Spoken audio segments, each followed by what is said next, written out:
Assalamualaikum warahmatullahi wabarakatuh. Shalom, Om Swastiastu, Namo Buddhaya, salam kebajikan. Selamat datang di kelas Pak Kribo. Perkenalkan, nama saya Agustinus Tampobolon. Saya adalah guru PPKN di SMAK 1 BPK Penebar Bandung, Jawa Barat. Selain maraknya kriminalitas di kota Bandung yang membuat warganet menjuluki Bandung sebagai Gotham City, terjadinya kasus perundungan di kalangan remaja yang masih terjadi, dan terbatasnya pengalaman siswa untuk terlibat dalam upaya penegakan hukum di sekolah menjadi latar belakang inovasi pengembangan ini. Hal ini dibuktikan dari penelitian tindakan kelas yang pernah saya lakukan di kelas 12 pada tahun 2021 tentang pengembangan literasi hukum melalui pembelajaran berbasis CPE atau konsep, problem, dan experience. Hasil penelitian menunjukkan bahwa hukum adalah materi yang paling sulit dibandingkan topik lainnya, dan 83,1% dari 246 siswa setuju bahwa mereka belum memahami persoalan hukum. Meskipun hasil penelitian ini membuktikan bahwa model pembelajaran ini dapat mengembangkan literasi hukum siswa, nyatanya model pembelajaran tersebut masih terbatas untuk meningkatkan kesadaran hukum siswa. Maka dari itu, saya melakukan diagnosis kebutuhan siswa dari pemahaman awal mereka tentang hukum, apa materi esensial yang dibutuhkan, serta media yang diminati siswa. Hasilnya, meskipun siswa merasa penting belajar hukum, tapi hukum bagi siswa rentan dengan penyelewengan dan korupsi. Hal ini apabila dilakukan dan dibiarkan berlanjut, maka akan menimbulkan ketidakpercayaan terhadap hukum di masa depan. Selain itu, hasil penelitian menunjukkan bahwa video game sebesar 72,4% dan board game sebesar 20,1% adalah permainan yang mereka tahu dan sering dimainkan. 57,1% menyatakan masih relevan dan 54,1% setuju pernah memainkan board game. Hal ini sejalan dengan penelitian tentang board game yang menyatakan bahwa board game dapat menjadi media yang menarik bagi siswa dan alat observasi untuk perilaku maupun sikap. Hanya saja untuk menjadikannya bertahan lama dibutuhkan keterlibatan siswa dalam proses kesadaran hukum tersebut.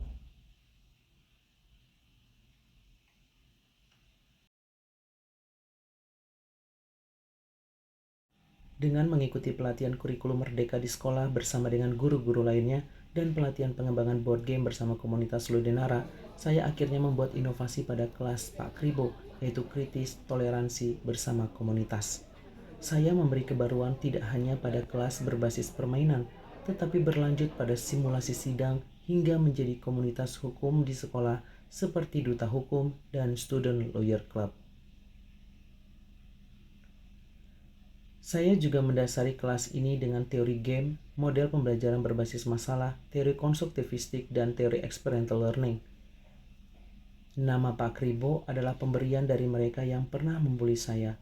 Saya menjadikannya sebagai identitas kelas untuk memberi semangat kepada siswa agar tidak malu dengan fisik atau rupa kita. Melalui kelas Pak Kribo, saya juga melakukan kolaborasi bersama siswa, guru desain komunikasi visual, dan beberapa mahasiswa maupun dosen di Universitas Buana Karawang untuk mengkaji efektivitas kelas Pak Kribo. Di tahap pertama, permainan yang saya beri nama Nomoy ini bertujuan untuk memotivasi siswa mengenal proses hukum dari penyelidikan, penyidikan, penuntutan, hingga pengadilan. Siswa akan belajar mengumpulkan bukti dari kasus-kasus yang kontroversial di masyarakat seperti kasus cyanida, pencemaran nama baik, dan kasus kriminal lainnya. Melalui kasus-kasus dalam permainan tersebut, siswa melakukan literasi dengan memanfaatkan aplikasi AI seperti Nova atau ChatGPT untuk mencari istilah hukum maupun pasal-pasal yang berkaitan dengan kasus. Setelah mempelajari kasus tersebut, tim yang menang dari tahap permainan akan bertindak sebagai hakim dalam tahap kedua, yaitu simulasi sidang. Pada tahap kedua ini, setiap siswa akan berperan sebagai pengacara, hakim, saksi, terdakwa, dan jaksa penuntut umum. Mereka akan melakukan simulasi sidang pada kasus yang dipilih pada board game Nomoy. Pengalaman ini tentu bermanfaat untuk memberikan pengalaman mengalami dan merasakan kasus yang sesuai dengan minat siswa.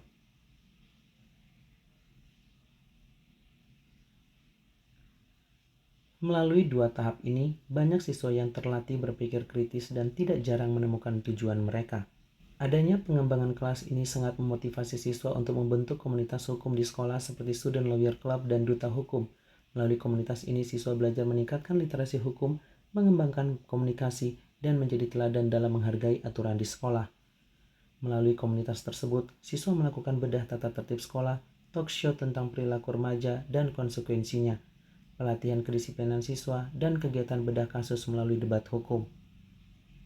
Tentunya dampaknya terasa sekali karena saya setelah terlibat dalam duta hukum ini, dalam komunitas ini, saya saya semakin tertib, saya juga semakin sadar bahwa saya sebagai siswa harus lebih disiplin dan juga mengikuti tata tertib tersebut, karena saya yakin kalau nanti di masa depan tata tertib ini yang akan membantu saya dan membuat saya lebih disiplin dan juga sukses. Lebih aware kepada sekeliling saya bahwa pentingnya hukum, dan saya juga bisa meningkatkan kesadaran saya kepada hukum juga, dan saya bisa belajar banyak dari berita-berita terkini, karena kalau ada komunitas yang berhubungan tentang hukum, saya bisa lebih up to date. Aku bisa belajar banyak tentang memimpin, tentang gimana cara pembentukan peraturan-peraturan di sekolah juga. Ya, semoga nantinya bakal banyak lebih event-event lagi. Dan dibangun oleh sekolah. Menurut saya, budaya-budaya yang ada dari aturan yang telah dibuat tersebut sangat membantu siswa dan siswi agar bisa menerapkan hidup menjadi lebih disiplin dan tidak berlaku secara semena-mena. Selain itu, budaya yang terbentuk membuat saya memiliki rasa hormat serta menghargai, tidak hanya kepada sesama saja, tapi juga kepada orang yang lebih tua, lebih muda, ataupun kepada makhluk hidup lainnya. Kesan-pesan yang saya dapatkan selama saya mengikuti pembelajaran PKN di kelasnya Pak Agus, itu yang pertama, saya tidak hanya belajar teori atau secara textbook, tetapi saya juga diajarkan untuk memahami dasar-dasar teori, dasar-dasar logika dari setiap kasus.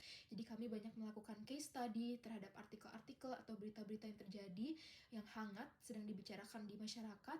Lalu kedua, juga kami diajarkan untuk banyak menulis respon, argumen kami. Bahkan ulangan-ulangan Pak Agus juga waktu itu bentuknya esai pendapat, dimana menurut saya itu sangat berguna untuk kelanjutan studi saya, dan I think just overall kelanjutan pembelajaran di universitas itu sangat berguna skill menulis itu. Lalu yang ketiga, ada juga kami diajarkan untuk berpendapat dan berargumen secara aktif. Selama anak saya, Elin, mengikuti kelas debat yang merupakan pengembangan dari pelajaran PKN dengan materi atau tentang ilmu hukum. Dari pengamatan kami dan dari cerita-cerita anak kami, Elin, tentu pelajaran debat itu sangat menarik. Dia sangat menyukainya. Karena di situ yang dibahas adalah tema-tema yang up to date, yang mengajak atau mengencourage siswa untuk berpikir kreatif, mengikuti berita-berita terkait yang up to date, yang relevan dengan tema atau materi pelajaran. Sehingga anak-anak jadi terpacu untuk mencari lebih luas lagi tentang hal-hal yang terkait dengan tema atau materi pelajaran itu. Inilah inovasi yang saya lakukan di kelas hukum. Semoga kita semua semakin taat terhadap hukum demi terwujudnya keadilan. Saya Pak Kribo, ini kelas Pak Kribo. Terima kasih.